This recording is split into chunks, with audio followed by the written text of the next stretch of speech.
All right, so we are starting the second part of the discussion. I think we had a very good first part. Gave us the context of why this is being done and what one is trying to achieve and in what time frame and what sort of the fresh start in a sense means. And we heard from both the commissioner and the ambassador their version in a sense of the fresh start. Was not identical, which is good, and but it was coherent. It was converging at least. So now I think we are entering into the discussion of some more detailed discussion of a number of points that we heard before. And let me just sort of give a few words of introduction about our four panelists. We will speak in the order Gary Hufbauer first. We will have Bernard Hoekman second, Denis Redonnet third, and Carl Hamilton will be the fourth, and then I will wrap it up. So Gary Hufbauer is well known to everyone, like everyone on this panel. Gary is a senior fellow at the Peterson Institute. He has written extremely extensively on trade policy, on U.S. trade policy, on many aspects of trade policy. He has been also in the U.S. government some administrations ago. I think it was in the Carter administration. Is that my last, starting with Nixon? Okay, Nixon and then Carter administration. We met when you were in the Carter administration.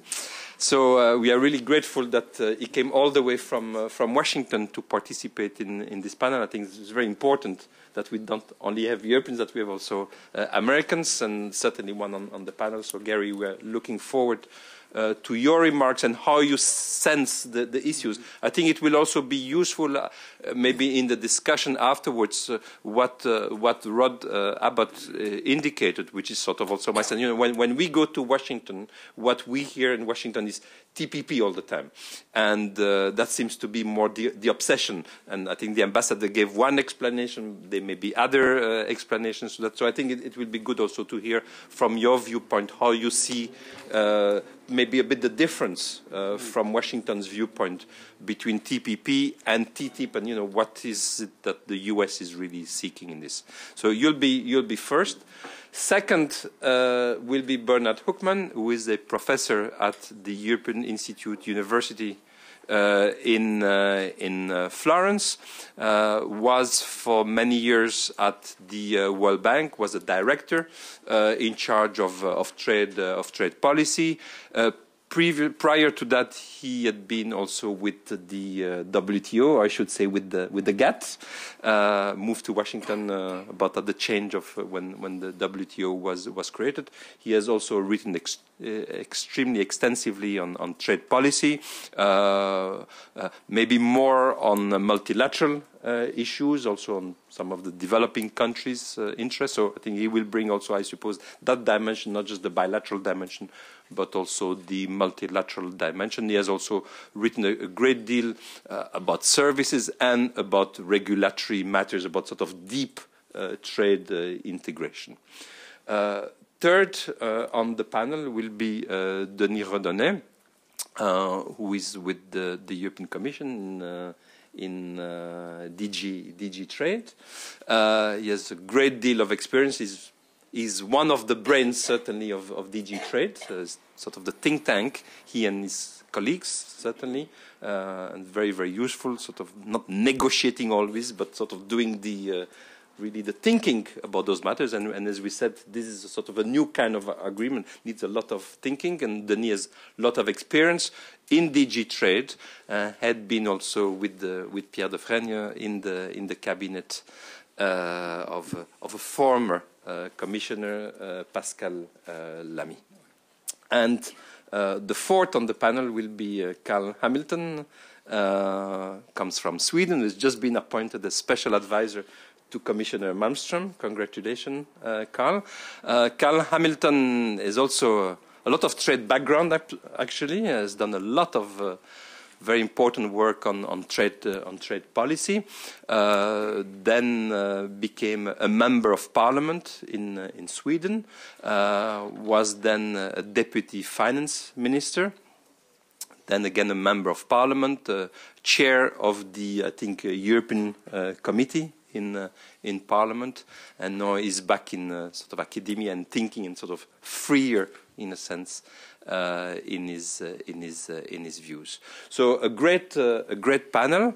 I think a great audience. We are grateful to you, Maria Senius, chef de cabinet of the commissioner, to be able to stay with us and to participate in the discussion as well, obviously, and to all of you. So each of the panelists will sort of start by talking about 10 minutes. I will say a few words, then we will have first round of discussion. They will have plenty of opportunity. We are scheduled to end at 6 o'clock, but there's really no hurry. So, we don't have to keep the timing until 6. We start a bit late, so we can easily go until 6:15, even 6:30, if there is the will and the interest. So, Gary, the floor is yours to start with. Well, André, thank you very much. It's such a pleasure to be with old friends. I've known everyone on the panel for literally decades, starting with you, André, back in India in the 70s. And it's a great pleasure to be here in Brussels and kind of get refreshed on the TTIP file. And I thought the discussion between the ambassador and the commissioner was just right on point. So now let me start by taking up Rod Abbott's question. If you went out of Washington to my old state of New Mexico and you asked 100 people what is TPP, you might get an affirmative, answer from 20 of them. They might know. If you ask them what is TTIP, not more than 2 or 3. It is completely unknown outside of Washington, except, I would say, in financial circles and so forth. Now, so that's, that may confirm Rod's suspicions, but in a way that's a good thing because as the political process is going, as was discussed, TPP is going to, in a way, kind of pave the way or clear the waters for TTIP coming down. It's going to it is taking the pressure now. There are a lot of negative voices on TPP, including some very prominent people like Stiglitz, Nobel laureate, and others. Plenty of public interest groups which don't like parts of TPP. There is practically no opposition of that level against TTIP. So the Trade Promotion Authority process will have objectives for both TPP and TTIP, but the TTIP objectives, they will be controversial with industry groups, both negative objectives and positive objectives, which will be set forth in the Trade Promotion Authority legislation, but they will be kind of second to the TPP objectives in terms of public debate and controversy and so forth. I think that's a good thing for TTIP. What about the, relative importance, kind of the question about put to Froman and his 2 teenage sons and so forth and so on. Well, in a way, I see TPP as a gateway in 2 very important senses. For the United States, it's the gateway to the rest of Asia, which is China, India, Indonesia. No TPP, no commercial opening for those parts of the world. But it's also the gateway to TTIP. If we cannot get TPP through the Congress and accepted by the American people, you may be sure, I think, that TTIP is not coming forward anytime at all, or certainly no time soon. So in terms of geopolitics and all that, they are both important for the reasons that the ambassador and the commissioner alluded to. TTIP is far more important. because of the geopolitical alliance between the United States and Europe.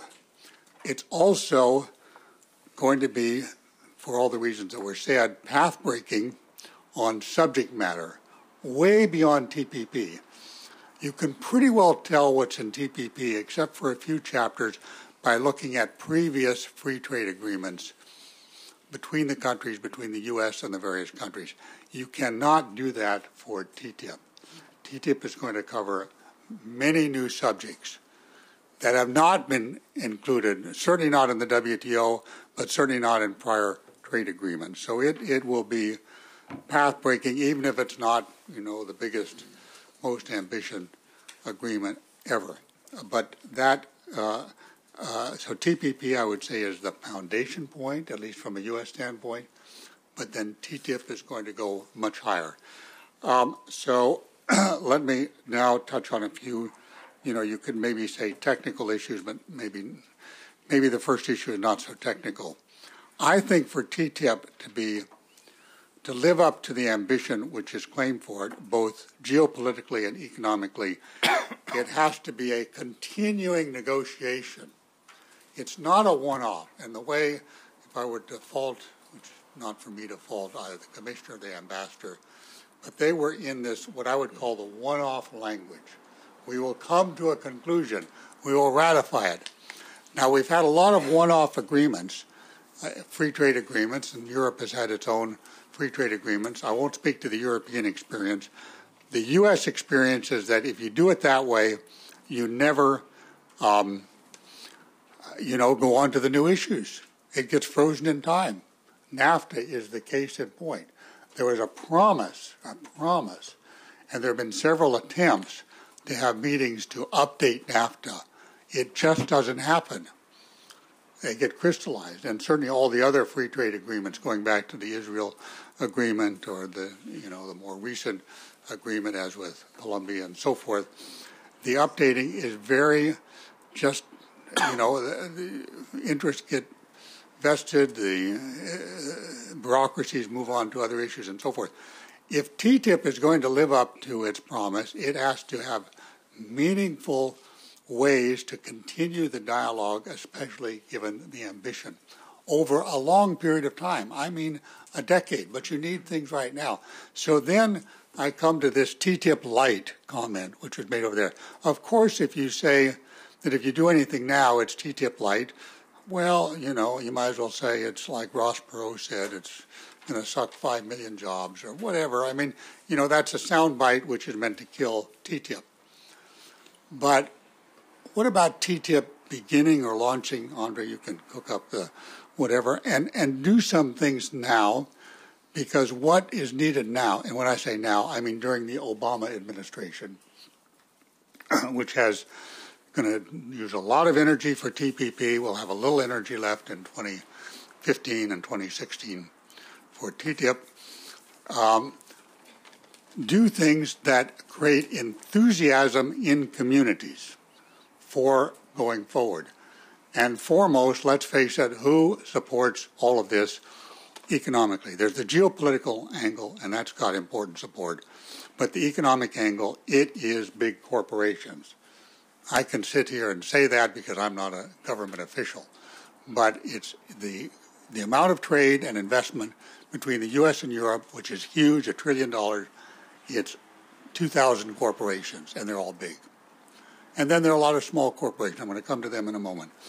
But the big ones are the name of the game, and you have to get these CEOs enthused about the project so they put their troops onto the project. They are not enthused now. It's not that they're against it.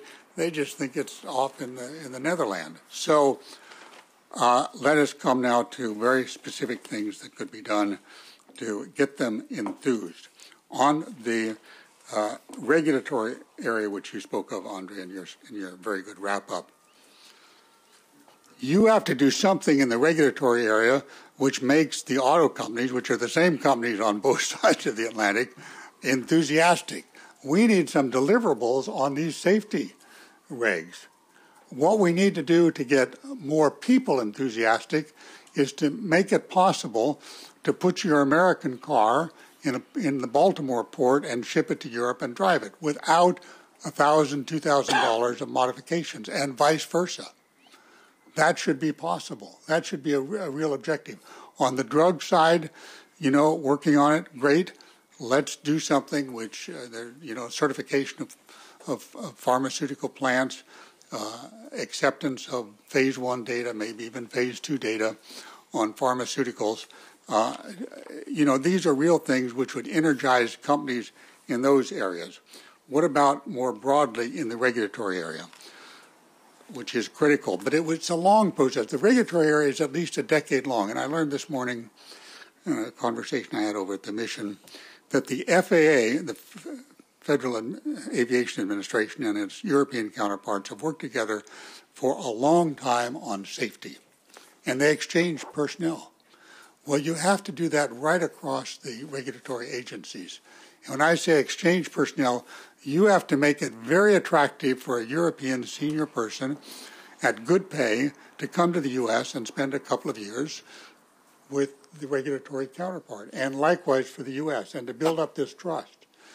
That's how you're going to do it. You can't, I would like to, I'm a big federalist and whatever, I'd like to be able to impose it from on top. These regulatory agencies are too powerful to do it on top. You have to get them to buy in. The way you get them to buy in is you get the senior people to have this great time, and sure, they can enjoy trips. The Europeans can go to the Grand Canyon, the Americans can go to the, Nice, whatever, and you get this cooperative feeling, which does not now exist except maybe the FAA and its counterpart. Okay, maybe I'm just about out of time, so maybe one other point. Everybody wants to talk about small business. If you read the President's statement, our President's statement on the trade agenda, a lot of good illustrations and so forth, you would think it's all about small business. I just gave you the facts. You can look them up. But we know small business is a thing that people want to talk about, and so, fine, let's do something real for small business. And I had a proposal just Monday of this week. Certify small business firms on both sides of the Atlantic and give them tariff-free treatment right away, right now. You're a small business firm, you can ship tariff-free to the U.S., and U.S. small business can ship tariff-free. That would really be delivering, as well as the customs. But let small business have tariff-free right up front. Maybe if I can have one final... Every firm will become a small firm. No, they won't. No, they won't, because you'll certify. You'll have a certification. All the big firms will create small firms. Yeah, right.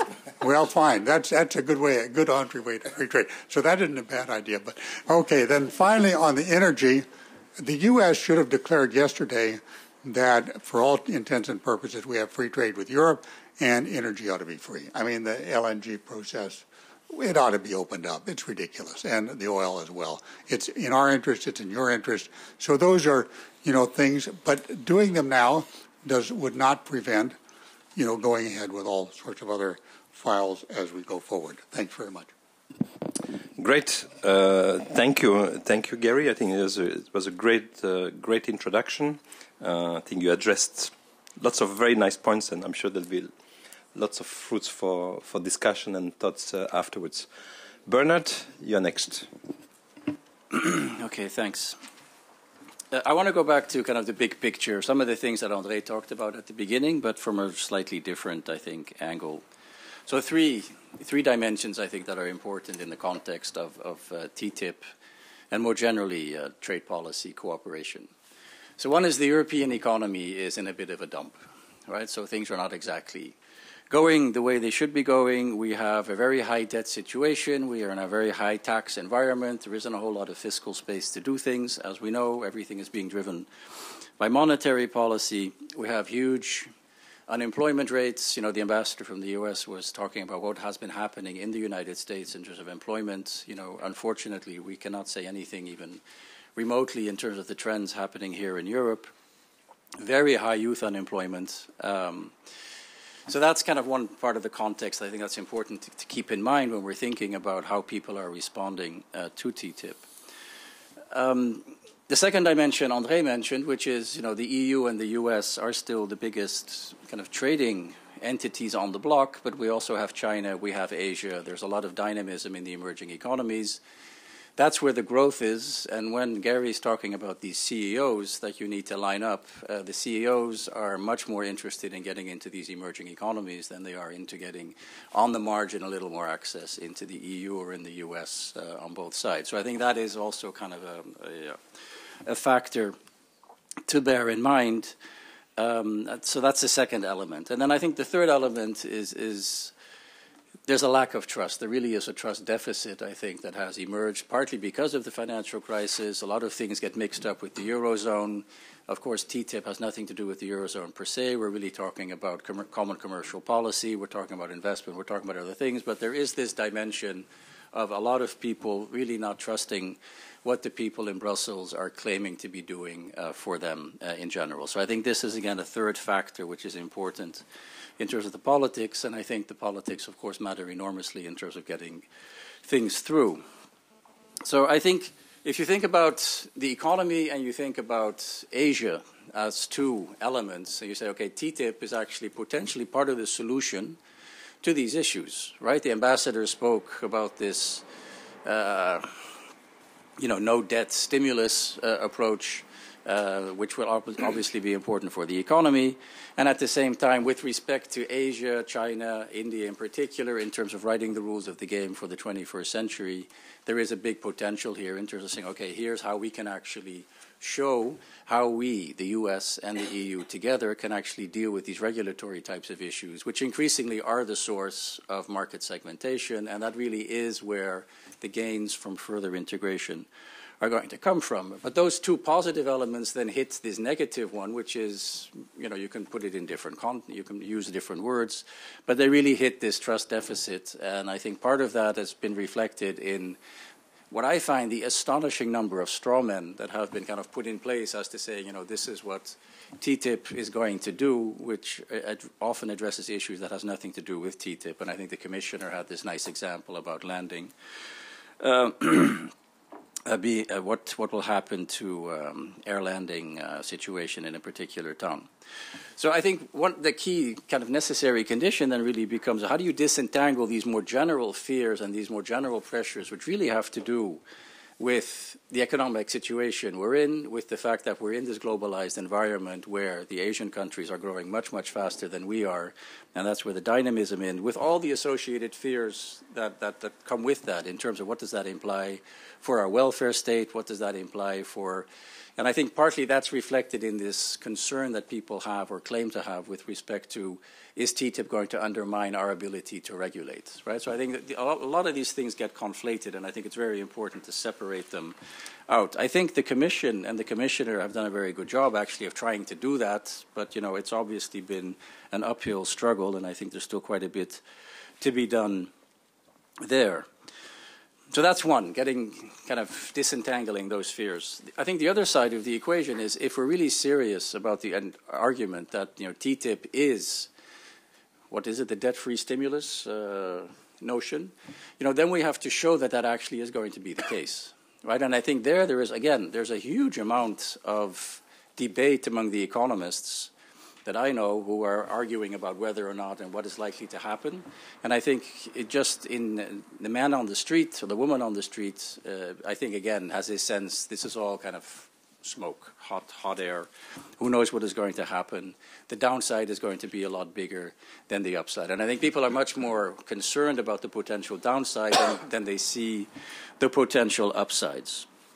So I think really here one of the challenges is to identify how is a TTIP going to deal with these economic challenges that we have in Europe and at the same time maintain our living standards and so forth. So I see two kind of scenarios, and I think I'm very much on the same line as Gary here.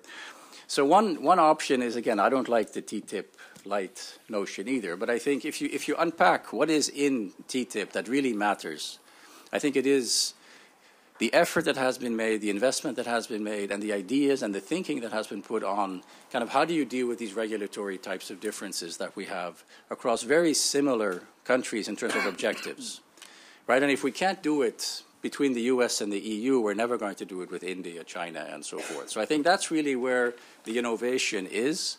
I think if you read the proposals, if you read the thinking, if you look at the literature that has been, and what has been done, especially at the sectoral level, there's a huge amount that actually has been happening and has been put on the table in terms of ideas, which I think are very positive. Now, as Gary said, that's not something you do in a one-shot deal. The negotiators have, I think, said that extremely clearly, right? This is going to be a living agreement. And I think that it has to be conveyed in a much more effective manner in terms of this is something that over time is going to help improve the quality of our regulation, right? And that's really what this is about, because part of this process of cooperation, convergence, coherence, coordination, there's all these C's that are involved in these discussions, but part of it is really, a large part of it is about learning as to what actually is most effective, what actually works better. So I think there's a lot to be learned from each other on that front. So that's one scenario, and I think the other, and that is not going to do a whole lot of immediate growth, right? So if we're thinking about a big bang, if we're talking about this is going to really help improve the economic situation that we have in Europe, it's not going to help all that much. So this is something that over time is going to help improve the competitiveness of firms in Europe, but it's not going to happen. It's not going to be a big thing in the short run. The alternative scenario is to say, okay, let's actually take TTIP much more seriously and try to do TTIP big time. Right, so get much more ambitious, and this word ambition was mentioned a number of times in the panel with the commissioner and the ambassador, and I think there is a lot more that potentially could be done. Right, so if you think about both of the economies are very much service economies, so a large part of the potential gains are going to come from reducing barriers to trade and investment in services. To date, there isn't a whole lot happening on the services front, as far as I can see from the outside. We have a public procurement market on both sides of the Atlantic that is huge, but especially I think for European companies, the American market is is a really big carrot where we could get a lot more. I think what was negotiated in the Canada agreement actually was quite far-reaching in terms of what the Canadians put on the table for Europe. So I think potentially there is quite a bit that could be done there if we want to get more ambitious. But I think the counterpart of that ambition is a willingness on the part of the European Union member states to do a lot more reform than they're willing to do, right? And I think, again, I'm a trade economist, right? So the first thing, we're imbued with this notion that most of the gains from reform come from what you do yourself, right? So what you do is what you get. There is this acronym that is called WYDIWIG, which describes that notion. And I really don't see much of a willingness on the part of the European Union collectively to do a whole lot of reform in the context of TTIP. So I think, where I think I would come down in terms of this scenario, I think this TTIP actually dealing and actually I think packaging and discussing and motivating the effort that is being made in TTIP on the regulatory front, I think that is really where we're going to get potentially the big gains long term. Now, a little bit of end with this on the multilateral side. If you were to think of TTIP as doing really TTIP big time in terms of market access, in the area of public procurement, in the area of services, that is going to have implications for the rest of the world, right? So I think we do need to then start worrying much more about things like trade diversion than we need to worry about them if we're focusing on this regulatory track.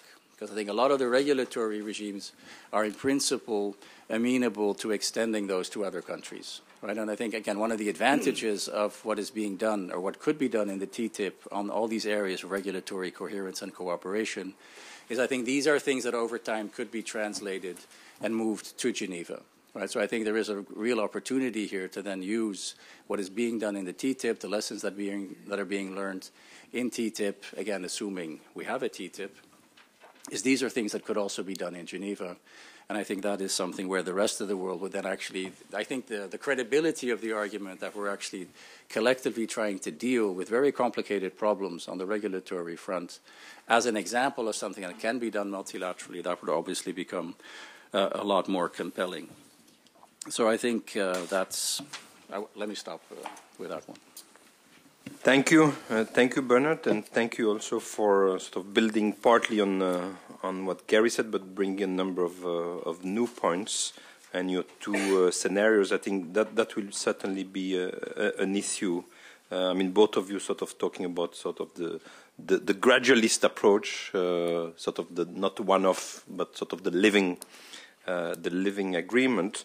But then looking at what could be another sort of, as you said, TTIP, big time, and what are the trade-offs, the advantages and disadvantages of each of those two possibilities. So, Denis, the floor is yours now. Thank you very much, André. Thank you very much for giving me the opportunity to add my comments to this. I mean, obviously, I'll come at this a little bit differently. I mean, I'm coming at this as a practitioner, a member of the DG Trade team. I'm not the chief technical negotiator for TTIP, who, as you know, is a guy you know well, who's Ignacio Garcia Bercero, standing in for him in a sense. He's the guy who's reporting directly to the chief negotiator, who is Commissioner Malmström. I deal with certain discrete pieces of the puzzle, and it is a complex set of pieces. I should also say I have not written extensively on any of this myself. As a matter of fact, I've actually not written extensively on anything, but we're doing this. We're throwing at this a considerable amount of negotiation, as much as everybody on this one. negotiation resources, and rightly so, because let me just say maybe where we think we are in this negotiation and how we're approaching the next steps. We knew from the beginning that this was going to be, in some respects, a difficult give-and-take negotiation between two big established players. And it is now, we are now in a phase where, of course, the negotiation is becoming more difficult because the give-and-take is difficult. And that's a good sign because it means that actually we're making progress and we're getting into the thick of it. Of course, there are big differences between the traditional dimension of TTIP, which is in part a deep and comprehensive preferential trade agreement, and the regulatory dimension of TTIP, which is a novel piece of policymaking that we are exploring jointly with the US. And I think the dynamics are playing very differently on these two different fronts. On the market access side, which is the basic traditional FTA part, it is inevitable that the trade-offs are difficult because it's about making reciprocal concessions to one another. And you need to understand that a part of this, and probably a large part of this in the case of this negotiation, is going to be taking the form of an endgame negotiation. I think the Commissioner referred to this earlier. So what we have to do in the coming months is create the architecture for this endgame negotiation to be triggered further down the road. That's the dynamics of the market access part. And so it doesn't produce incremental results easily. The regulatory part, in my view, is completely different, works on a different political economy, works through different practices, and to some extent is not actually a negotiation and not a trade negotiation. It's, again, a different animal. Now, to get this right and to get this across the finishing line, we remain convinced that basically we need to get the content right, but, and it's something that colleagues have not spoken about too much yet, we also need to get the whole governance right. Now, on content, we basically need to maintain, in our view, a high level of ambition, and we need to find balanced outcomes across the different component parts of this agreement. And again, TTIP can be best described as three sorts of agreements in one. A market access package, essentially, a market access pillar, a regulatory behind-the-border trade agreement, and a set of chapters, provisions, disciplines, which fall into the rules area. Let me run through this. On the market access pillar, we're talking about tariffs on goods, services, investment procurement. It is clear that we have to find an internal balance within this package. And in a large part, this is going to be a balance, in our view, between market access through tariffs and market access in procurement, and meaningful commitments in the services sector. That is the traditional stuff. Again, it is give and take at the end of the day. The regulatory pillar, I think, is very different because it's about essentially producing, through a process and an agreement, greater regulatory compatibility between our two well-established regimes, and through greater regulatory compatibility, producing a reduction of costs in the transatlantic economy. Again, we now know, I think, and analytically, that those costs associated with regulatory divergences are actually much higher than the costs that are identifiable still today at the border. So that chapter matters, of course, enormously. And it is essentially, if you have to sum it up, about moving from a culture between us of regulatory competition to a culture of regulatory cooperation. It is very difficult to put a price tag on this. I would actually argue that I'm not entirely sure I want to be saying that this is going to produce, or this represents a debt-free stimulus, actually, because I think it's not stimulus in that sense. It is a structural process. It can be transformative on our economies and our regulatory systems, but it is something that by definition plays itself out over quite an amount of time. Now, having said this, moving from regulatory competition to regulatory cooperation, then you have to look into this and unpack this in great detail, because it is very granular. It means doing very, very different things in very different ways. It means, one, making improvements to our respective horizontal regulatory practices. That's the regulatory coherence part. And that's good for each party, and it's erga omnes, by the way. It's good for the rest of the world. It's also going to be about producing a certain amount of mutual recognition or equivalence, at least in key sectors of the transatlantic economy. And again there, if you look at the details of that, you're talking about very different things depending on the sector that you're actually trying to tackle. In some cases, it's going to be granting mutual recognition on technical regulations. In some cases, it's about very different things. It's about accepting each other's inspection of manufacturing facilities, or it's about more coordination in our risk assessments. So it is not possible to characterize the regulatory pillar in one big swoop, because it's going to be done granularly by the regulators, between the regulators. And then, of course, there's a third element, which is creating the processes to be able, over a very long period of time, to create more convergence between us on the setting of future regulations and standards.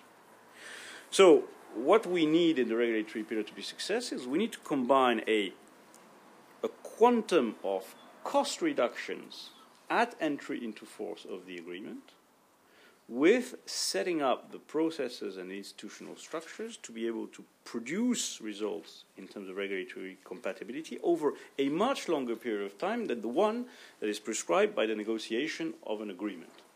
So there is, in my view, there sort of a mechanism to reduce the tension, André, that you have identified between content and time frame for concluding the negotiation. It's inbuilt in the nature of what we are trying to do. Living agreement doesn't mean kicking the can down the road. Again, we need a quantum of results at entry into force. But it is also giving you the possibility to produce results which, by their nature, are results that require long-term engagement between regulators based on trust between the regulators. And it's also necessary to say what is it that we're actually not doing in the regulatory component of this negotiation. I think there, the basic principle is very clear. There are different types of costs that are the results of regulatory divergences. But you've got two types of regulatory divergences. You've got regulatory divergences which themselves reflect differences between both sides in terms of the public policy objective that is pursued by the regulators.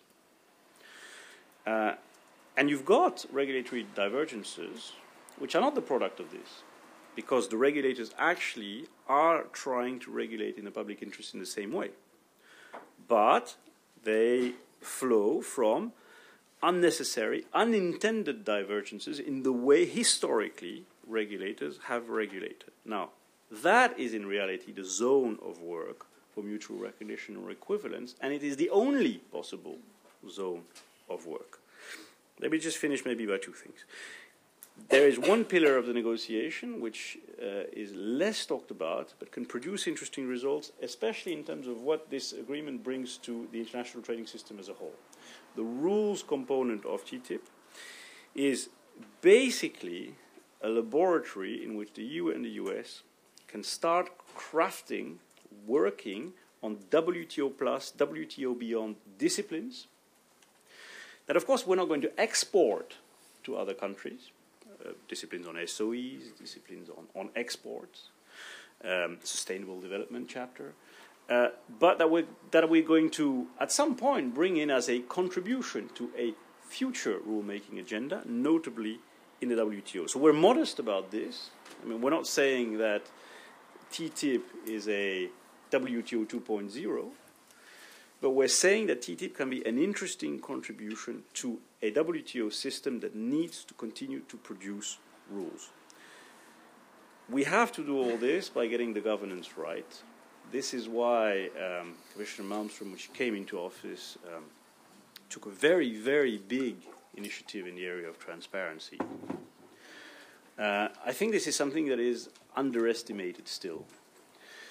We are making public our textual legal proposals in these negotiations across a range of regulatory and rules areas. Nobody in today's world in trade does this. It's a major innovation, and it reflects our deep understanding that a regulatory trade agreement is very different and will be done very differently from a market access traditional agreement. Maybe I'll end it at that. Thank you, Denis. It was very interesting and important to bring these different dimensions. Again, we'll come back to some of those matters. So the fourth speaker now is Carl Hamilton.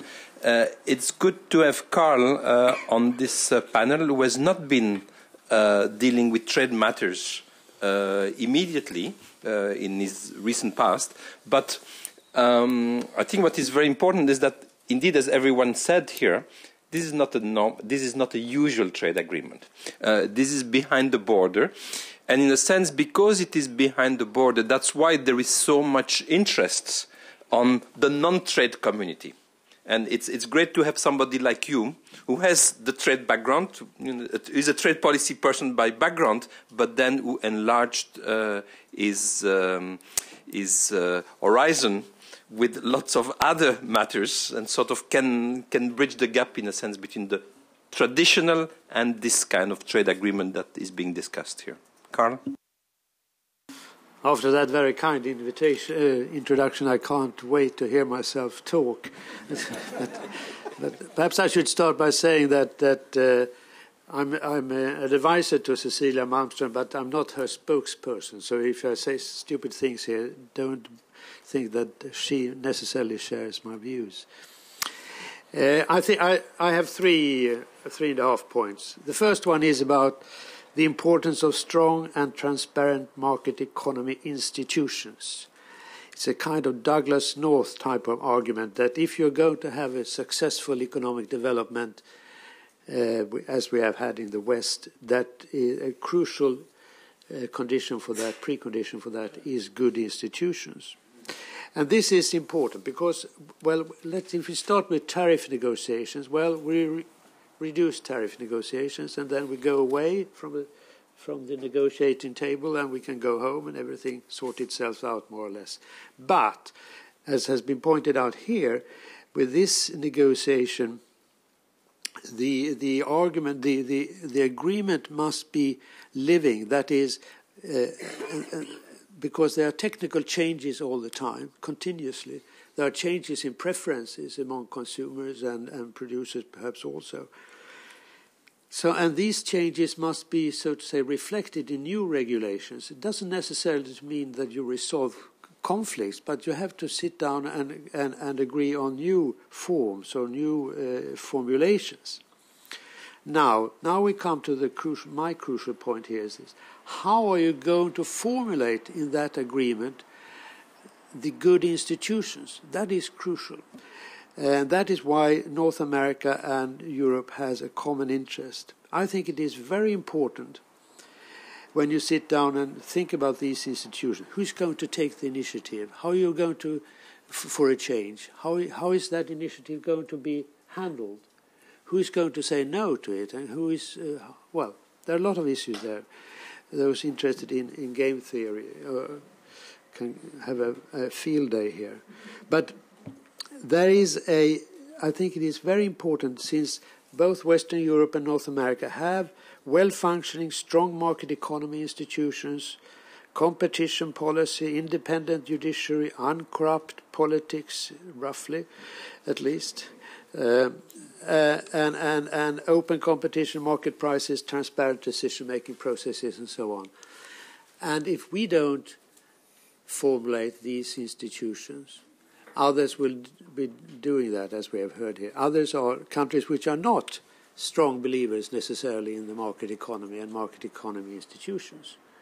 So I think that you really have to not just say that others will do it. You must say that others here will not have a strong experience and belief in market economy and the market economy institutions of Western Europe and North America.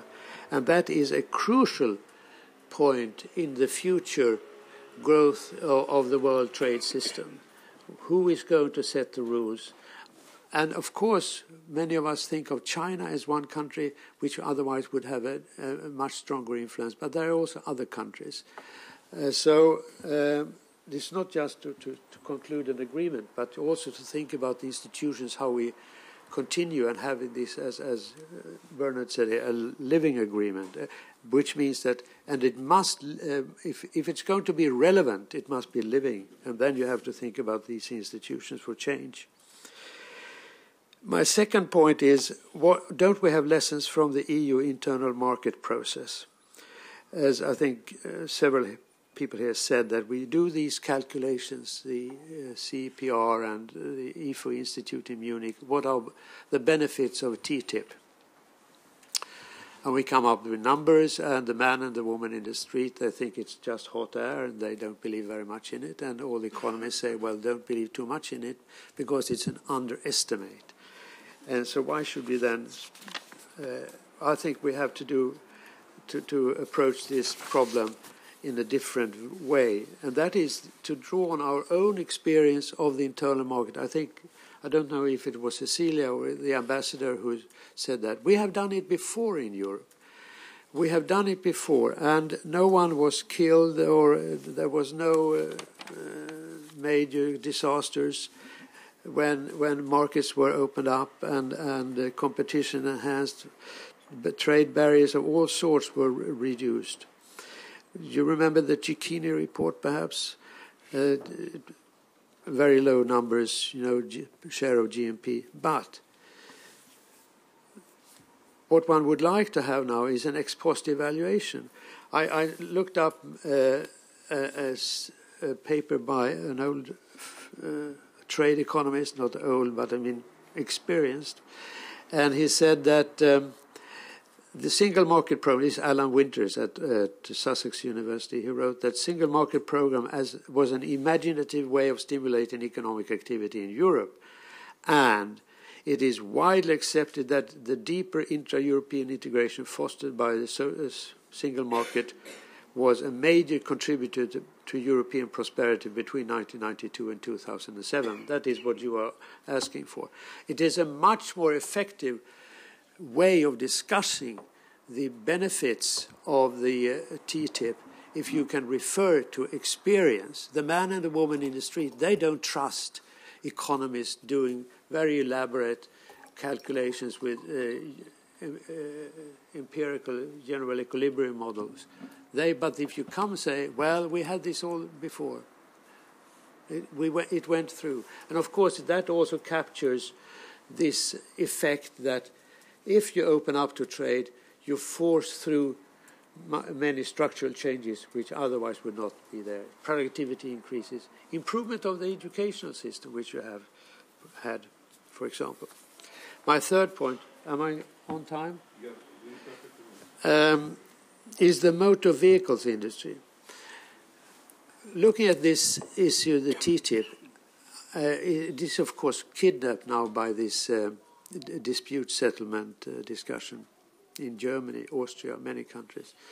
And then I wonder why, if you look at these studies with CPR and the IFO Institute, you may doubt the numbers there and so on, but there is one common observation one can make, and that is that the winners of TTIP would be the motor vehicle industry in North America and Europe. And why are they so quiet, this industry? Why are they allowed this whole issue being kidnapped by this ludicrous discussion about investment protection dispute settlement procedure? I mean, it's a big industry. And usually it's a well-organized industry. It's big in Germany, Italy, France, Spain, UK, Sweden, Czech Republic, Belgium, and of course United States. I don't understand this. So if you can help me understand why they have given up just from the beginning, or what is going on here. I think that, because if you want to have an agent for change, that should be this industry. Fourth brief point is China. The Chinese, of course, understand that TTIP is to some extent a way to try to secure that North America and Europe decide the future regulatory, the rules and the regulations in trade. And I think that one should take China seriously in the sense, always take them seriously, but also in the sense one must understand that this is not a confrontation, but there will be problems with China. It's a sensitive country when it comes to treatment in international fora. We have another issue coming up, and that is both in North America, both in the United States and in Europe, and that is, which was, I think, promised to China when they entered WTO, and that is economic status. You know that in the old days, in the Warsaw Pact countries, they were not allowed. They were not seen as market economies by other countries outside, in Western Europe and North America and so on. So that was an exception made, so that you could always hit them with protectionist measures because we don't know how they calculate their prices. Now that system is applied to China now, and it is it's not liked by the Chinese, to put it mildly. But I think perhaps we should combine this TTIP with thinking about how we should treat China in these negotiations. And of course, it is a protectionist measure above all. It has nothing to do with dumping, but it's used always as a motive for anti-dumping measures. Well, I'll stop there on China. I could speak a lot more, but we have to think about how to handle the Chinese in this, because we want them to participate in the Doha round. We want them to be engaged effectively in the WTO, etc., etc. And so we have to think about the wider perspective. Thank you. Thank you very much, Carl. So let me add a few. Let me add a few points of my own, in a sense, in reaction to some of the points that the four of you have made. I'll just pick three issues. The first one is this notion of the living agreement. I mean, the first point that Gary made, and that was discussed by others. I mean, what should be the aim? Let's say that an agreement could be reached by next year. So let's take what the ambassador said as a given, in a sense, that the objective. We have become more realistic than negotiators were when they launched the negotiations, which I think foolishly they announced that they would finish the negotiation by the end 2014. That whoever said it was foolish. I mean, I'm not trying to pin down that on anybody, but that was sort of the expectation that was given, and I think that's why also we have a fresh start, in a sense. The fresh start is sort of recalibrate the expectation, and let's say now that the expectation is that one would get an agreement by the end of this year, sometime beginning of next year. So during this administration, I myself am on the record saying that 2017 is more reasonable, but, you know, so or means the new administration, but doesn't really matter. So let's say that we are trying to aim at an agreement within the next 12 months, something of that sort.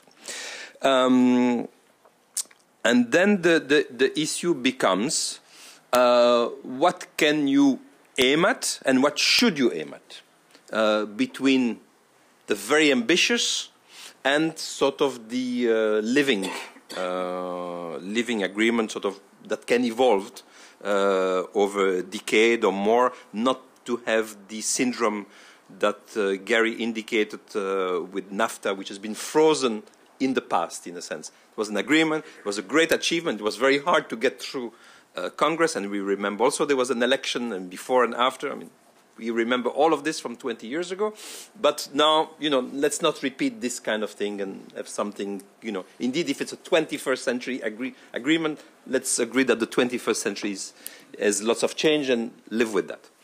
So what can be achieved in the next 12 months? And what can be achieved in the next 12 months that can satisfy both sort of this evolutionary nature, that sounds very reasonable, seems to me, and also the need to declare that this is a successful agreement, that it will not be viewed as, oh, you know, a lot of hot hair, right? I mean, you guys had started with this, you know, earth-shaking agreement that was going to change the face of the earth, was going to change the face of the EU. By the way, the EU needs all this boost and all of those problems. Now, here we have this agreement, and is this doing this? Or will it be viewed that it's a nice agreement, but, you know, it's evolutionary. And we don't know what will happen, future administration, all of those things, you know. So I think there will be an issue of that sort. And that's a political problem, by the way. It's not an economic, it's not a technical issue. This will be for the politicians to see how they deal with that. But I think it's going to be a major issue. The second one, which I think is of more substance, is the regulation. And I want to bring back a point that I made before in the conclusion of the first session, and connected to the discussion that you just had now. So in my conclusion, I sort of made a contrast between two approaches to the regulatory matter. One is the convergence part, okay, and that would include sort of mutual recognition, things of that sort. And the other one is the regulatory cooperation.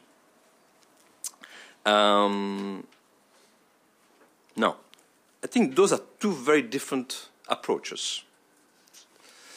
And let me give you my view on this. Now, the convergence one, I think, would be of the nature of what the ambassador said, what Carl now just spoke about, a number of speakers, sort of making a comparison between the transatlantic discussion and the intra-EU on the single market. In a sense, it's the transatlantic single market kind of notion. Okay?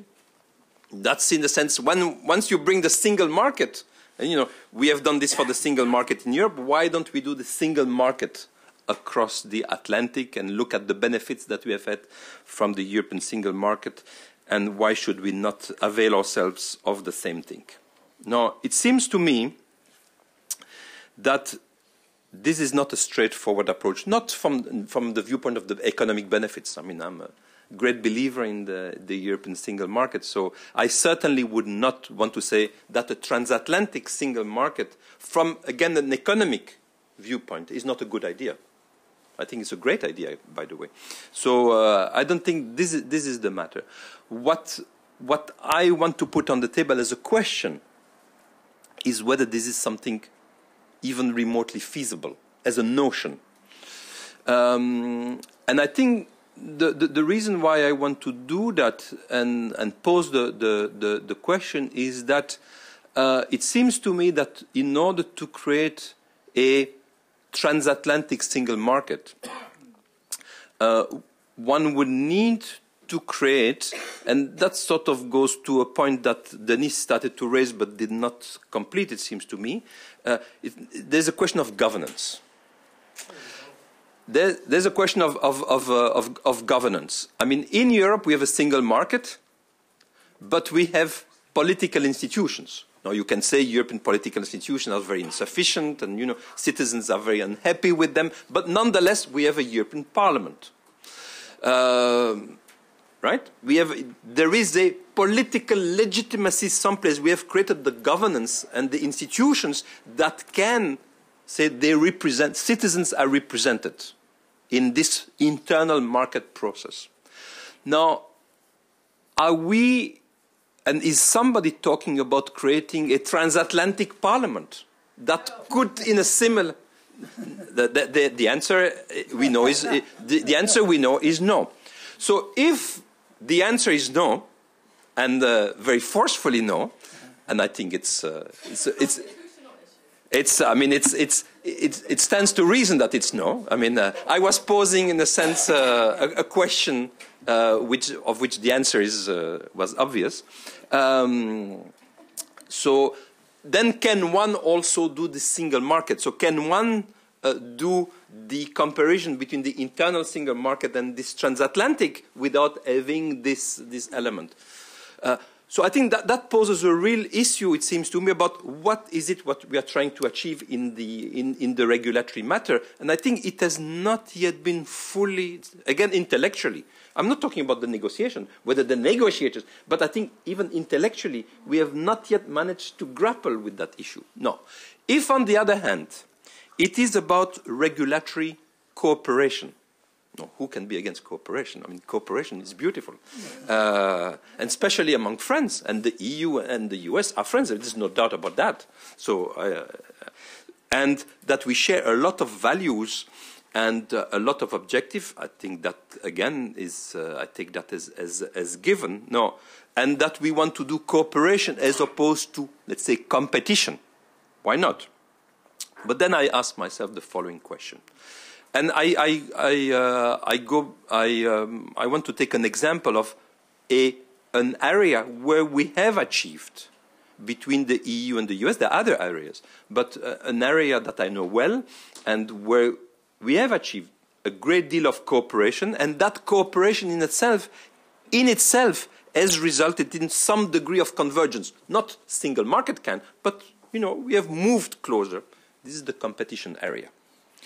No, we know that there were a number of difficult cases of decisions, in particular in the EU, that were taken that dealt with US firms. And there was, understandably, worry, you know, when the EU competition decided that certain firms could not, US firms could not merge, then that obviously started to ring bells in Washington. And, you know, what are those guys doing there? Should we not talk more about this? And I think that makes a lot of good sense to do that. And the process was launched. And it seems to me a process that has been very successful. It's not a process where trade negotiators are involved, by the way.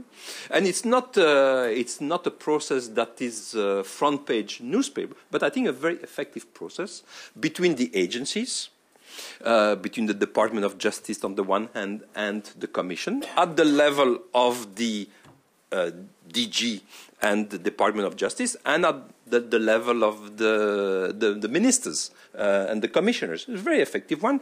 And I think it's clear that today, both on the way we decide on rules in general, the framework, the EU framework on antitrust has evolved a lot. I would say it looks much more like the US now, by the way. And I mean, people realize that there's a good framework in the US, and you know, it's good. We have not adopted the US framework, but we have adopted a lot of the ideas. But it's a European framework. It's not a common framework. It's two separate frameworks. And it's clear also that before decisions are being taken, there's a lot of consultations, again, because we are friends. And because there is the apparatus, there is the governance to do that. But the trade negotiators, they were not involved in this. Whether, in fact, the trade negotiators would have added value, and I'm sorry to, I don't mean to, you know, to speak badly of trade negotiators, but whether they would have added value in this process or not, I'm not sure. I remember what I told a trade commissioner at that time when there was the issue of bringing competition policy in the WTO rules. And what I said at that time to that commissioner was, don't do that. Don't do that. Let the competition people deal with this, and they are doing a very good job. Don't start putting the trade issue, because you are going to give a totally different nature, a much more adversarial nature, which is not needed. So whether that could not be done for those regulatory issues, a lot of areas where we have agencies and the American have agencies, we are not going to create common agencies because of constitutional matters, but we can do a lot of cooperation. And whether this needs to be done, again, in a trade negotiation element, and that has raised all the China, I'm not sure that this was actually the wisest thing to do to approach this problem. But again, that comes to the issue, what is it we are trying to achieve in the regulatory field? So first understand what is it you are going to achieve, and then you can discuss how to achieve it. My last point, and I will finish on this, means the small firm, big firms issues. I think you, Gary, said something that was not quite what was said in the first part of the session. You sort of put your feet right in the... you stepped onto a sort of toes by saying, okay, let's admit that this is about big corporations, not about small corporations. And again, I think that is a matter. I don't want to take side about this, but I think it's something that deserves to be discussed. And is it only for the big firms? Is it primarily for the big firms? Is there something there for the small firm, or is it just a small screen? I think this needs to be discussed. Obviously, there are many more small firms than there are big firms. No. There are lots of workers also in big firms. I mean, it's not that big firms are not big employers, but there are lots of small firms. And are we pitting one against the other? Is this an agreement where the winners are being viewed as the big firms, and the small firms should worry, and in the sense that, you know, this is going to give big firms more opportunities than small firms that anyway... yes, one can say it will reduce barriers and things, and small firms, one could make an agreement, an argument that small firms are more hurt by barriers than big firms, because big firms, they know how to go around the barriers anyway. Or is it something else? But I think it's something that deserves to be discussed, both from an economic and obviously what are the political and political economy consequences. So those are just the 3 points I wanted to make.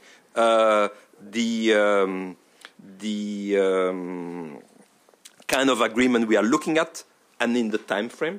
if it's really in 1 year, what can be achieved and what is reasonable to achieve and what will be viewed as sufficient to say it was worth all the effort and all the political effort that is being undertaken. Second, about regulation, in the sense the heart of what is it really we are trying to achieve. And third one is the small versus large firm. So maybe I first give the floor if they want the panelists if they want to say anything about what I just said. Otherwise, I open the floor for discussion.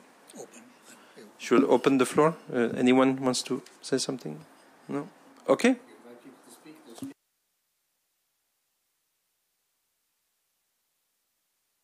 Thank you very much. Maria Osenius, head of Cabinet Malmström. Since we have Gary here, I would like to benefit from the presence of an American just to ask if this 17-year-old now successfully graduates from high school and goes off to college, will then all the focus be on the 14-year-old? Because so far you said people are not even aware that TTIP exists. But do you think there will be a lot of anxiety and around TTIP once TPP is out of the way? And my other question is, if TPP should prove to really get stuck, wouldn't it be wise at some point then to consider taking TPP first? Because maybe that is the less controversial deal. Since at least one anxiety surrounding TPP is that they have lower wage levels in the Pacific countries, so wage dumping, blah, blah. Nobody's afraid of wage dumping from Europe. So that's a question for you. Then, on this very exciting issue of regulatory cooperation, I get really enthusiastic about this. Denis said that there is not really a price tag, but still I feel that it's tangible. You can really explain to people that it makes sense, and you really can see the benefits of not having to do the same tests twice on both sides of the Atlantic in order to sell a car on the transatlantic market, of not having the drugs, tested twice, of having inspectors flying twice across the Atlantic. I mean, to do the same inspection twice. I mean, and I really have, live examples. I meet a lot of SME entrepreneurs who also really explains to me that Danish woman who has this pastry company, for example, I would love to export to the US, but it's so expensive for me to invite an inspector to come to my company. So for the same amount of money, I can go to 2 trade fairs in Europe. Maybe that's better for my business. So you can really feel it. So therefore, I think this regulatory cooperation is really great if we can have this mutual recognition of equivalence, because we are not talking about harmonization. Because we have for decades legislated in very different directions, so we can't just harmonize now. It's that train has passed, at least not on very established regulations. So therefore, for the different sectors, the ones we have singled out now, I think there are 8. Denis can correct me if I'm wrong, where we recognize that we have both high levels, so therefore we can work on mutual recognition in these particular fields. And then for the future, and that's the difference between this sectoral approach and the horizontal approach. For the horizontal approach, that's where we can talk about new products that are not already regulated and set in stone. It's easier to get to an agreement when regulations haven't been done yet. But I think here is also a lot of suspicion. You said, André, who can be against regulatory cooperation? Well, there is a lot of suspicion out there. People who fear that my God, this strange regulatory body will get to see proposals before elected politicians do. And so this can be the next difficult debate once we have settled the ISDS, which I hope we will successfully do this spring. But this is actually the part that I'm most excited about. So I think it's and where we have a lot to gain. So this is where we have to really be good at explaining what we want to do and what we do not want to do. And just on this last point, I do not think it is helpful at all to talk about the internal market in this context.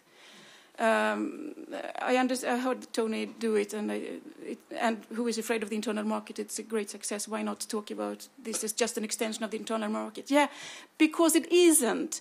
And the internal market, the beauty of that one is that one thing that can be sold in Greece can also be sold in Belgium without any hassle. But we don't want to give people the impression that anything that can be sold in the US can be sold here, because then you get all the hormone beef and the chloran chicken and the rest of it. So don't use that concept, I would say.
Hello, Jana Dreyer, the editor of Borderlex. I'm more asking a question as my former think tanker, with my former think tanker hat than the journalist hat.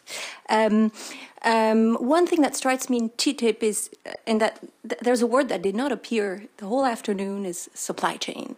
And what strikes me in TTIP, although there's a recognition that the regulation and need to be made coherent, etc., but there are still.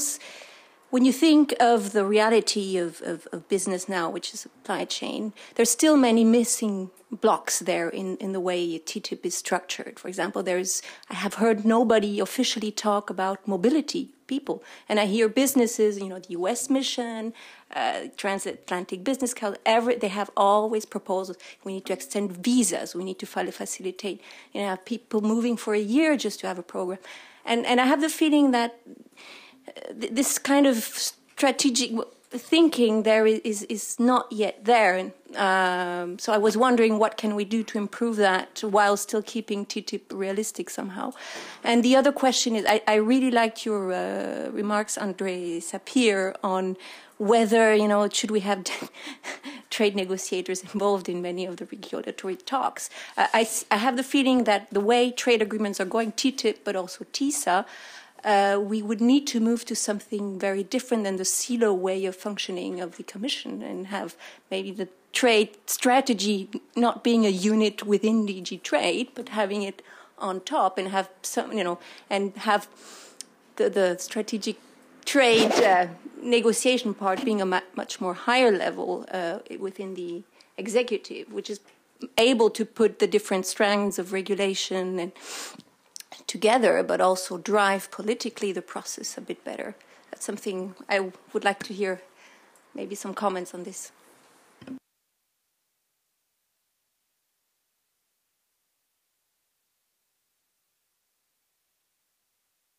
If there is no comment for the moment, I suggest we go back to the panel.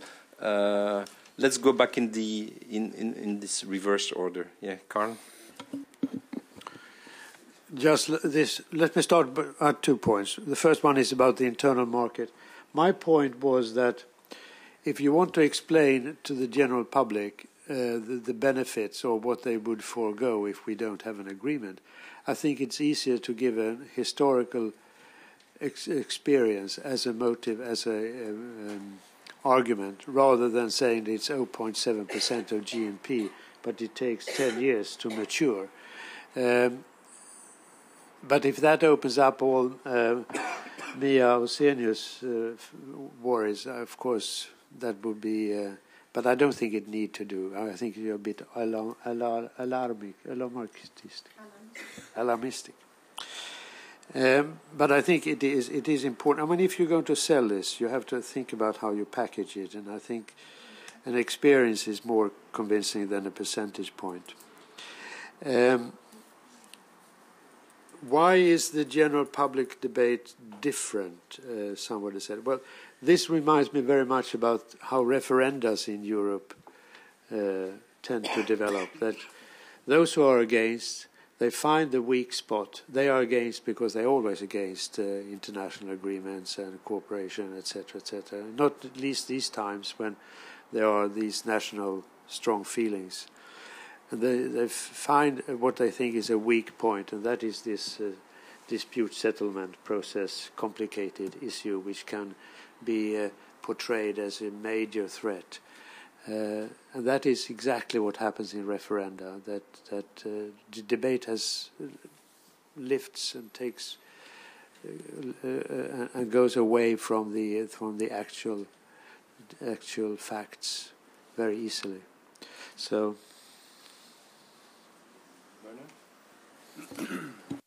Let me just take up 4 points. On André's question on this issue of convergence versus cooperation, I think the two are very consistent, right? So I think the cooperation we're seeing that is being discussed in the TTIP context, and that you see embedded also in the CETA, but that you also see in the US-Canada case, right, in terms of the Regulatory Cooperation Council that actually is doing quite a bit in terms of dealing with regulatory differences between US and Canada.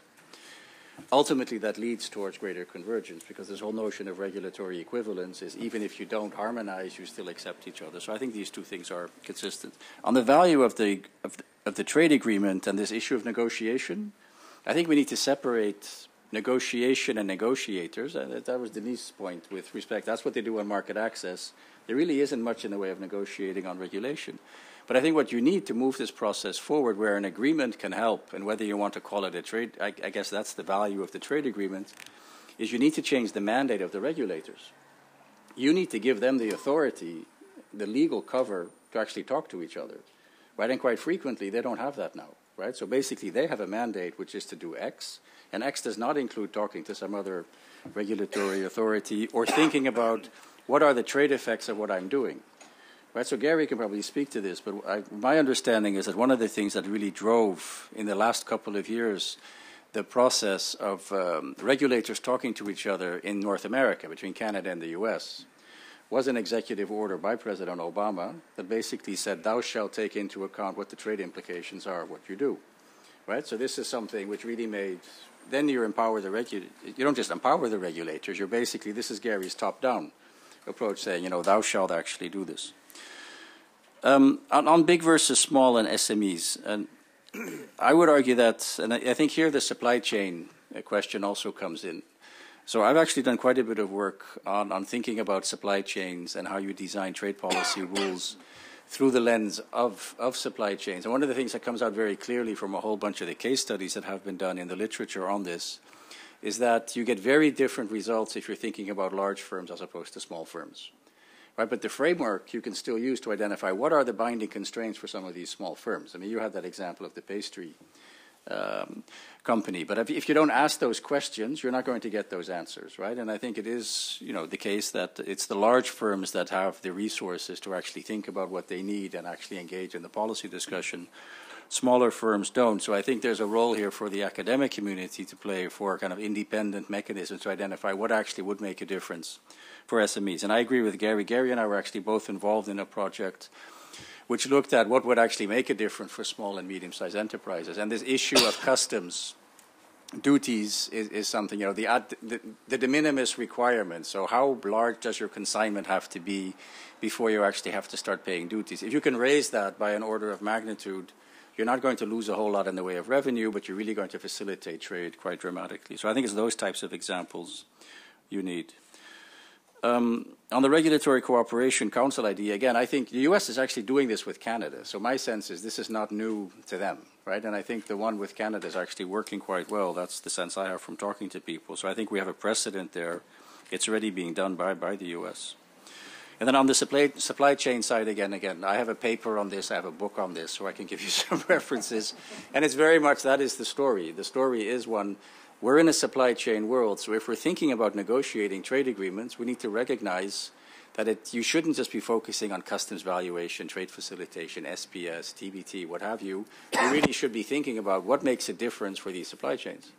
And if you don't ask those questions, you're not going to identify what the binding constraints are necessarily. So I would argue that there is an opportunity to do much more on that, and I would encourage the Commission to put more resources into actually doing that type of work. Okay, a few points. Convergence and cooperation. On this, I would just say that you can converge where you have a basis to converge. Again, you need to have sufficient convergence of your underlying, a former boss of mine who said collective preference, societal political preference, which underpins your regulation. If not, you can't. There's no question of forcing it. It becomes impossible. Cooperation, you can cooperate across the board, and this is why, incidentally, we believe that we need to cooperate and have a framework for cooperation between the regulators across all of the important sectors of the transatlantic economy, including the financial services. Second, the single market question. I think today, if you look at the agreements that exist, you have, in terms of integration, you have a scale. You have on one end of the scale, you have the sort of behind-the-border regulatory type outcomes that we have, for example, produced in an agreement like the one we have concluded with Korea. a set of sectoral annexes which tackle a number of non-tariff barriers in a particular way. On the other end of the scale, you've got the single market. And TTIP is going to be somewhere between those two poles, but it is certainly not going to be at the single market end, because I think it's very clear that there is no mandate for a political integration which in reality is the one that underpins the single market, and nor are the institutions going to be similar and of the same potency as having a commission and a court of justice. I mean, if you want to know what we're thinking about in terms of institutions, as it happens, read the paper. It's public. We made it public. The regulatory cooperation body we've started fleshing out. Read the mandate. As it happens, it's also public. It says what we're actually aiming to do in the regulatory sphere. Small firms, of course, there's a lot of intra-company trade in transatlantic trade. That's about big firms. But it's a trade and investment agreement. The trade side, in my view, is very important on the SME side, because what is, on the trade side, a tax on transactions for a large firm, because it has the ability to absorb it, becomes a genuine market access barrier for a small firm. And it's a big difference whether you actually, through existing barriers, whether you have a tax or whether you have a barrier. It makes a difference in terms of whether the trade actually flows, first and foremost. I think the biggest asymmetry, which you should not forget, for small firms vis-à-vis big firms, is an information asymmetry.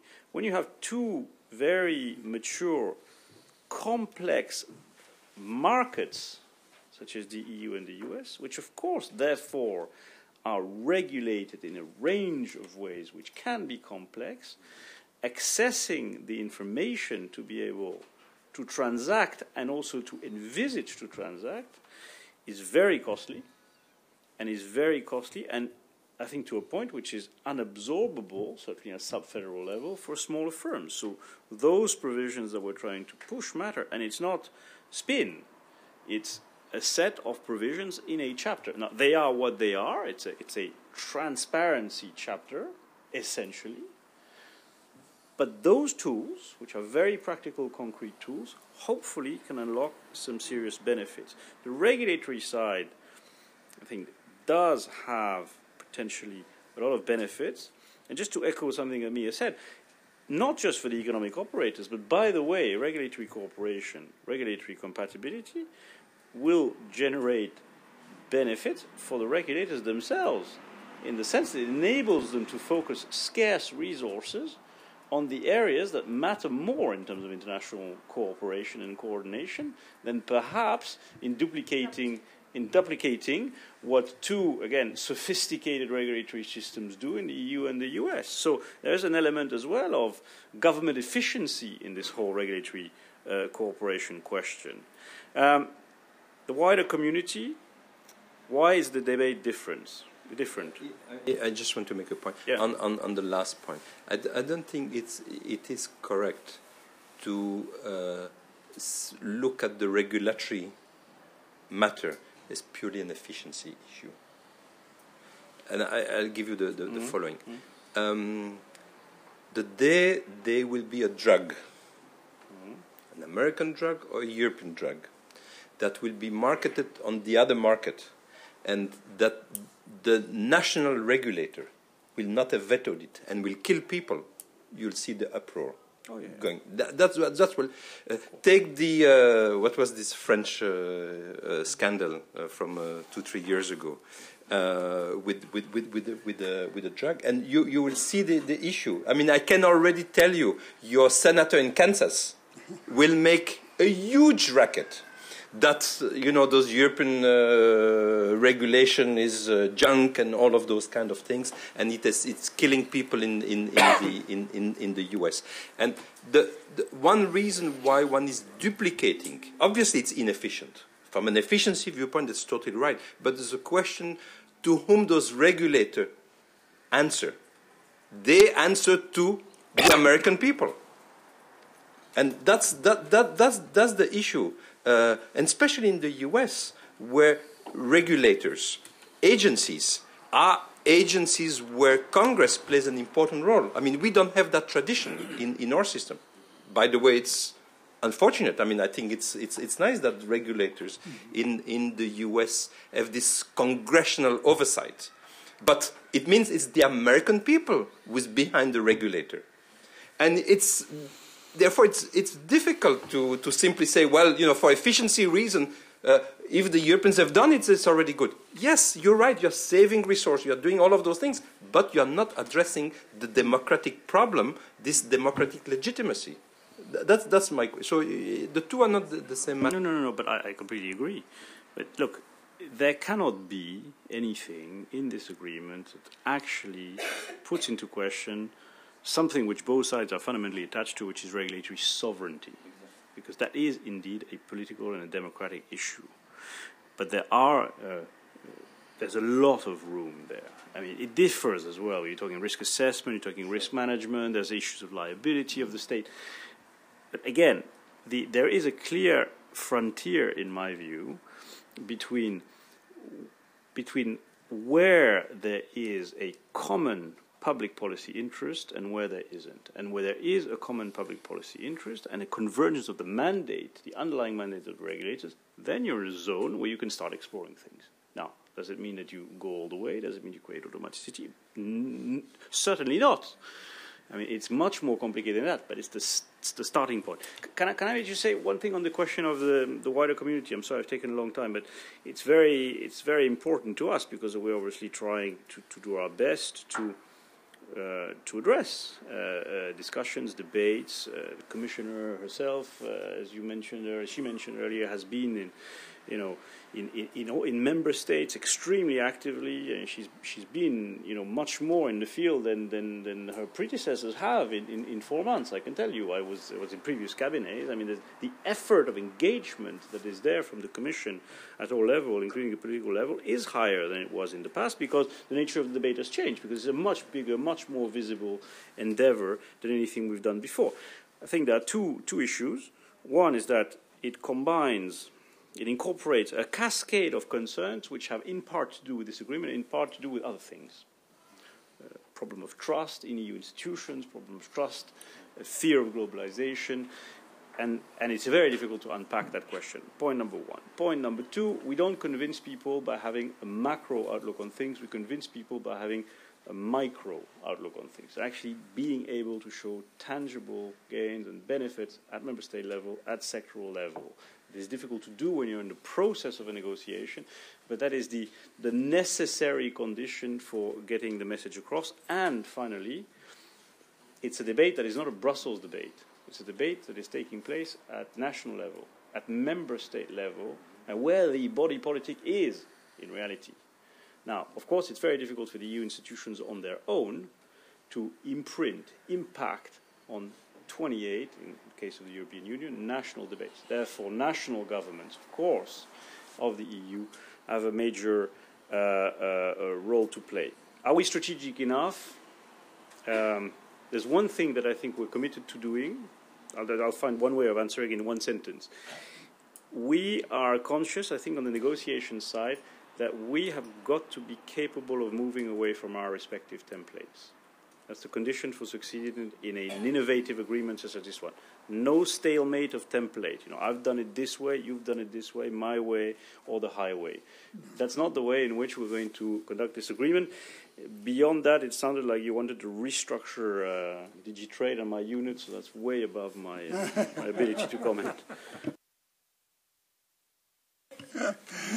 Well, thank you. I have to thank the audience who have stayed.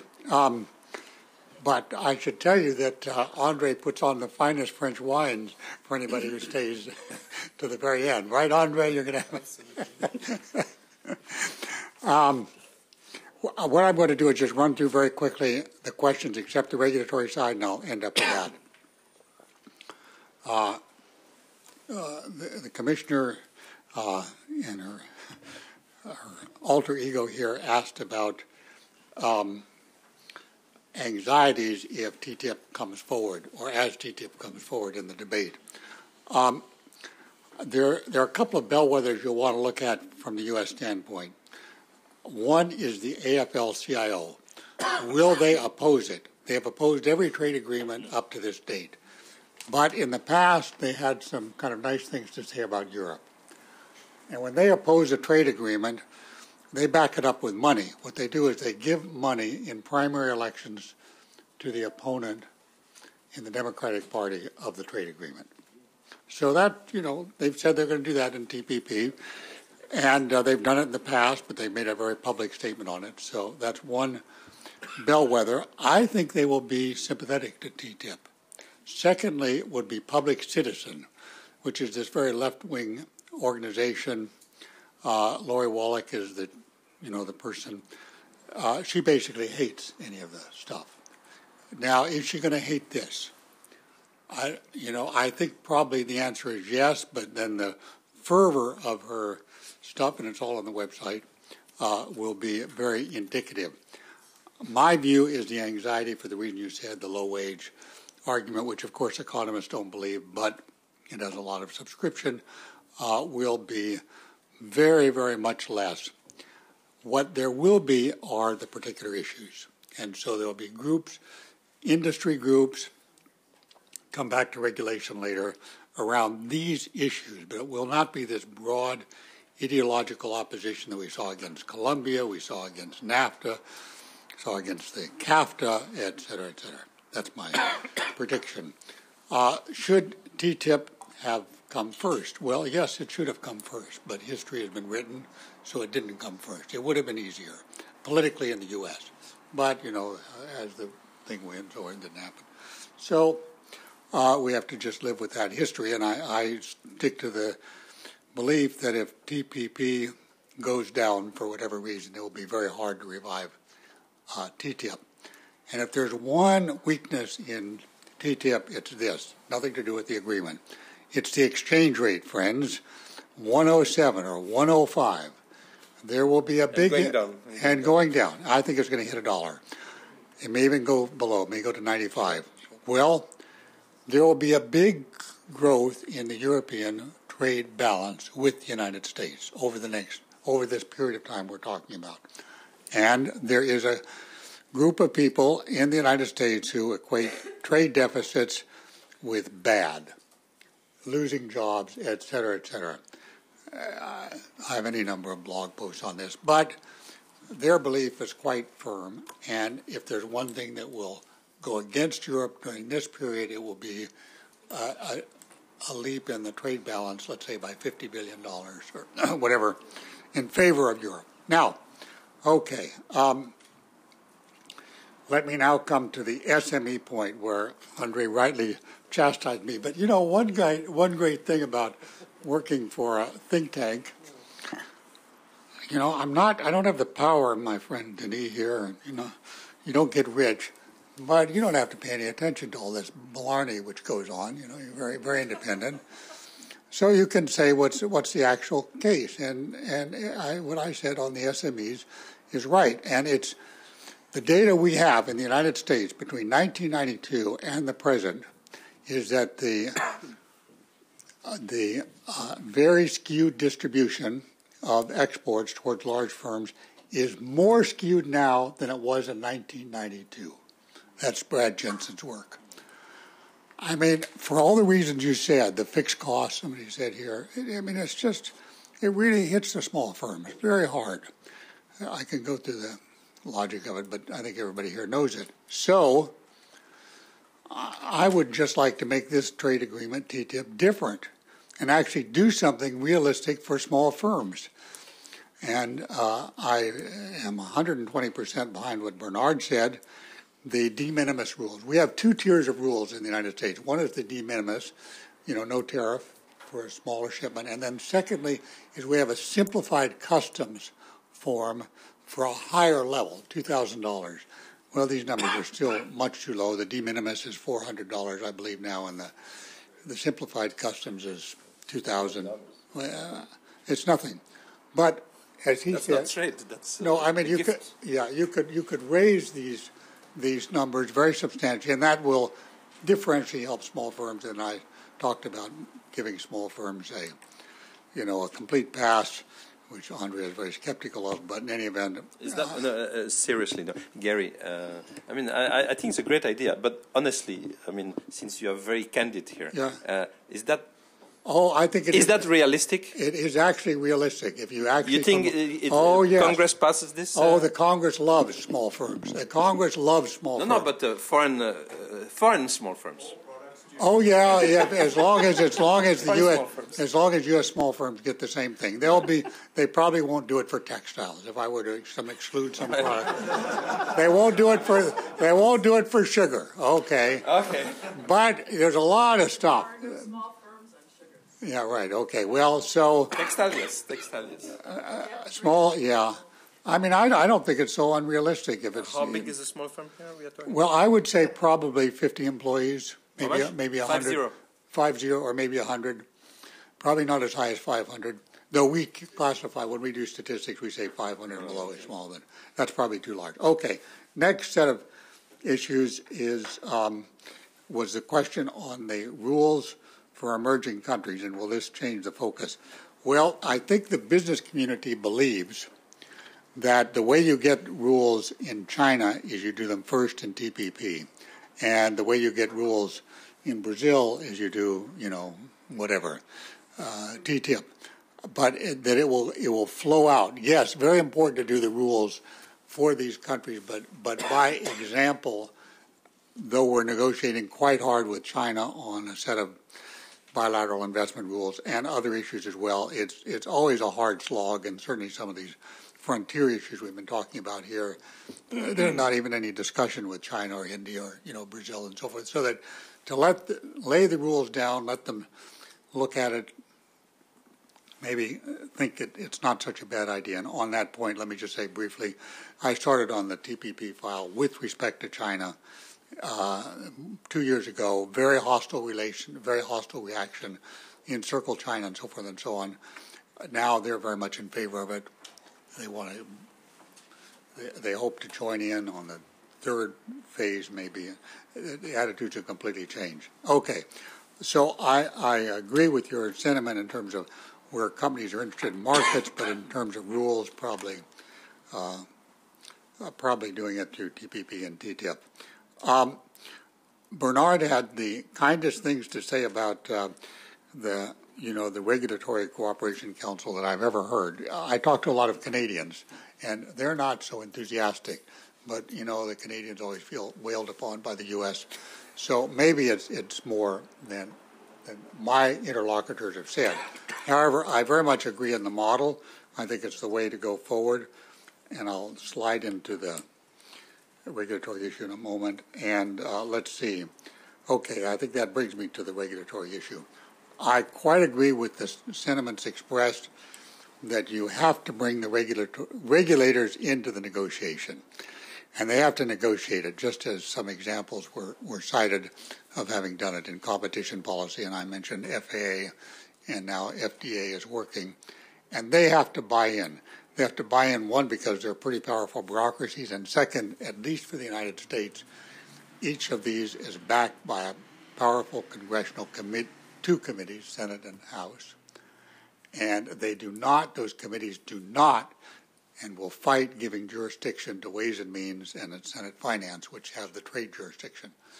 So you'll get complete opposition from the relevant congressional committees if, their regulators aren't kind of doing the story. So that's just terribly important. I think that the Regulatory Council idea or something on top, what I would like to see is that as this goes forward, they get the mandate, as you mentioned, they don't just fall asleep. And so I think that's where an oversight regulatory council could kind of nudge the process along over time, a long period of time, a decade anyway. But I think a lot of forward motion can be made along the kind of second line that Denis mentioned, which is the the coherence in approach line. So let me stop there. Thank you. So let me just see whether there's anybody else wants to. Yes, and then yeah, the few points. Yeah, sure. We can have a last round. Elaine. Okay, so you know the whole discussion about bringing regulators to the table. Trade negotiators don't make regulation; regulators do. And in TTIP, the regulators are at the table talking to each other on sectoral issues, with the trade guys paying attention. But we don't make regulation, and we can't make regulation, and we never will be able to. And each of us has a very specific legal process that has to be followed by regulators to make regulation, and that will not change. So the regulators are making the regulation. And the regulators won't believe this unless they've done it, so they need to do it. But they're the ones that are responsible for public health and safety and all of those things that are their mandate. I think, Bernard, you're right. Increasingly, regulators have to pay more attention to trade. And in the past, trade was not an issue because they were only inward focused. But there is so much globalization now that they necessarily, in order to fulfill their domestic mandates, have to pay attention to what's going on outside. Sorry, I'm not asking a question, I'm making a statement. I'll make one last point. You know, I hear TPA, TPA, TPA, TPA. You know, why didn't you do TTIP first? Why are you favoring TPP? I've been in Brussels for 4 years, and I was negotiating part of TPP before I got here. It really is 5 years old. But I'm always really interested, and Lutz heard me say this before, we have 2 negotiations going on, 2 bilateral negotiations, TPP and TTIP. And Mike Froman will say the common element at USTR in those 2 negotiations is him, because we have 2 teams. But no one ever says, but the EU is negotiating with Japan, and just finished Canada, just finished Singapore, Vietnam, India. So I think we can walk and chew gum at the same time, and I'm pretty sure the DG Trade can too. But I don't always hear that in this town. So, and I've spent the last week out in the field talking about TTIP. So You made your point. I was in France the last few days, and I was in Romania before that. Yes, please. I thought it was a very good idea what Gary has said about giving the SMEs the opportunity not to pay, free tariff. But I just wanted to remind that at EU level, just 1 year ago or something like that, we gave micro enterprises. We wanted to give micro enterprises the chance not to have obligatory accounting. It was extremely difficult to get it through the Council, and still, it's only on the voluntary basis. So imagine at a much broader level. So when it comes to money, it's a bit difficult too. And I just wanted to ask something, because we're talking about cooperation, regulatory cooperation and regulatory convergence, but regulatory coherence. Is it about smart regulation? Is it, I think this is something in which also at the level of the EU, we are trying to do it at the level of institutions, but we don't have regulatory coherence at the level of all member states. So I don't know how we are going to negotiate that with another country when we have not been able to impose it in our own field. And I just wanted to ask the Commission how they want to do this. Thank you. Thank you. My question is about how we can judge that the negotiation will be successful, assuming that it is concluded in the time frame that we discussed. If we accept that this is not going to be a transatlantic single market for the reasons that were explained, for the part on market access there, it is easy to assess the results. But if we have simple regulatory cooperation, regulatory cooperation exists in many other agreements. In a way, it is only a commitment to make efforts to cooperate, and there is not a commitment to a particular result. And maybe one can do recognition of certification results here and there, or even of standards when it works. But what would be the criterion to assess that this is a kind of agreement that is a game changer for the 21st century in this respect? No more questions? Just no, don't worry. I think Denis said everything from Commission side. I have a very specific question to Bernard. We here, especially in the German debate, is really the key question is not so much the economic benefits of this agreement, is now more turning to the side of shaping globalization. From your perspective, also with your knowledge about kind of the EU countries from very specific perspectives, is this for you a valid and credible argument that you hear, and how would you develop this? So let me go back to the panelists for their last comments, and again let me start from Carl, Bernard, Denis, and Gary. Carl. Okay, Bernard. On that last question, I think there's two points, I guess. One, I think there's a huge difference between the claims that are often made for how the EU is the leading light of showing the world how to do things, which is something which is, I wasn't aware it was that strong before I came back to Europe. So I hear a lot of that talk, which I think we need to discount quite a bit. But I think the test, if you say, okay, so what would the test be to actually kind of say, how are we going about actually taking that seriously in terms of kind of doing that? I think it does come back to taking this back to Geneva. Right, so ultimately, I think a lot of these things, it would require then, I think, the European Union kind of to say, okay, we've done these things, we've agreed these issues, and like Denis said, this is kind of the proof of the pudding is in the eating. So insofar as these things work, partly this will be an endogenous process that other countries will recognize that this is worth doing. But I think it also requires a bit more of a proactive approach to say, okay, let's actually, instead of just thinking about doing all of these things bilaterally, we're really serious about helping to shape the rules for the rules of the game looking forward for the world as a whole. I think that means kind of engaging and launching these types of discussions there, right, with other countries as opposed to just the U.S. So I think the U.S. discussions are really important for all the reasons that have been discussed here this afternoon, but I think there are a variety of areas where I think there's a huge need for multilateral rules where I think the EU could and should, I would argue, should take a leading role in pushing those things forward, whether it goes through data flows and this privacy issue. There's a whole slew of these types of areas where I think there's quite a bit that could be done in Geneva.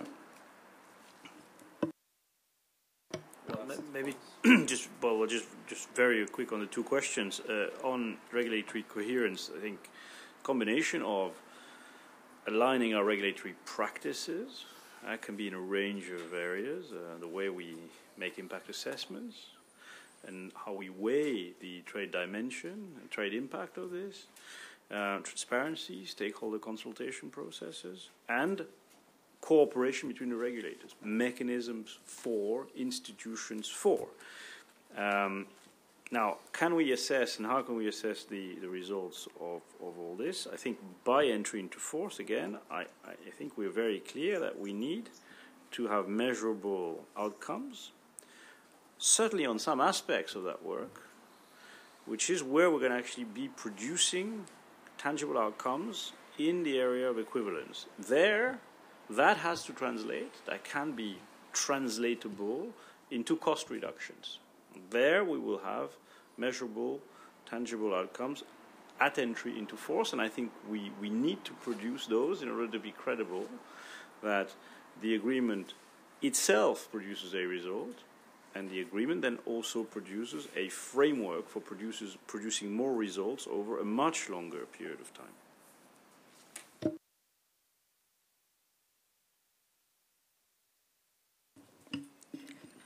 On the rules question, I don't think it's a matter that China is going to step in. I know that metaphor was put out.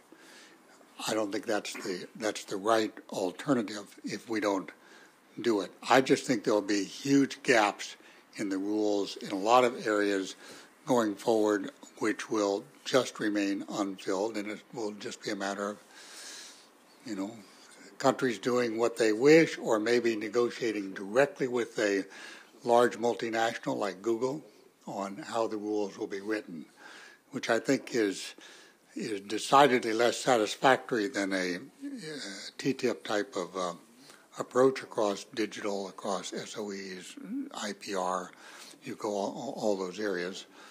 And I think that alternative gap model is one which is going to leave a lot of smaller countries, not just small companies, but smaller countries out of the picture going forward. Okay, maybe just one last word on my part. I mean, I remain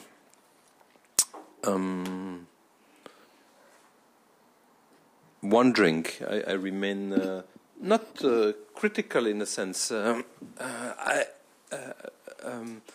Open-minded. I mean, from the discussion that we just had as to what kind of agreement we are going to get. Again, I mean, assuming that the time frame is 12 months, 15 months, something of that nature. I mean, I think it's clear. And I've always been of the view, even though I've never been an enthusiast of this, I've always been of the view that because of the level at which the negotiations were launched and the geopolitical context, that they will succeed. That is, there will be an agreement. I remain convinced of that. I mean, having seen that there had been many previous attempts at launching negotiations that never occurred, but this time it did occur, and I think it means something. There are reasons why it occurs now as opposed to 10, 20 or 30 years ago. There's a reason for that. And I think the reason is the changing world and all of those matters. Now, and the emerging countries, I mean, the context has changed. And the context has changed, and therefore the launch took place. And it seems to me it's not possible to envision a failure. So I take that as given. Now, what I still remain with the question mark in my mind is what kind of agreement are we going to get? And will it be an important agreement or will not be an important agreement? I mean, one can always obviously have a signature in the rose garden. One can always take nice pictures. But will it be a meaningful agreement compared to what had been announced at the start? So my view had been, when I wrote a little piece at the start, my view was that what is feasible is not important, and what is important is not feasible. I more or less remain with that view, apart from the desirable part. I'm talking of the feasible part. I'll still view that. I think it's nice. I think everything that I've heard, it's nice. Again, we are friends, and we are big markets, and we want to talk to one another, and we want to exchange, and we want in the future, because the past is the past. We can't sort of go back to the regulation, so we can't sort of envision processes for the future. But is that of the nature of changing the face of the earth? For the EU and the US, I'm not sure. I think it's more of the nature of reinforcing and sort of reigniting the flame between the EU and the US, that we are close partners. And that doesn't, in this changing world.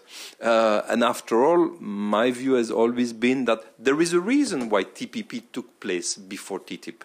I think TTIP would simply not have taken place at all if there had not been TPP before. So it's not that, we should have done it the other way around. It would not have happened. TPP happened for a set of reasons. And once TPP, the logic of TPP was launched, then that provoked a chain reaction of TTIP.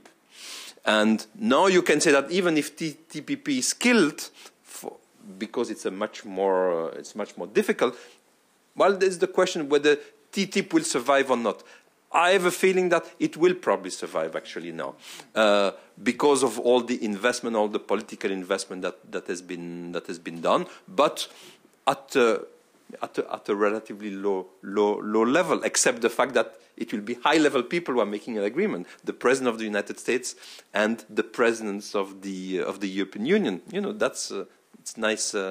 It's important, but whether the agreement itself will be of major impact on the EU production system, on the US production system, and on our trade and on our global trade, I still remain, you say, dubitative about this, and open. So we shall see. So I don't wish it bad, but I'm skeptical of what effect it will have. And I agree with Carl that we should not be put numbers, obviously. I mean, this is all silly, and trying to talk 0.5, 0.7, and all. That's a waste of time, frankly. So, but I think a big agreement could have big effect, but I don't think it's really achievable. So thank you to everybody for the discussion, and mostly for our panelists to come, and among all the panelists, to Gary to come across the Atlantic. Thank you.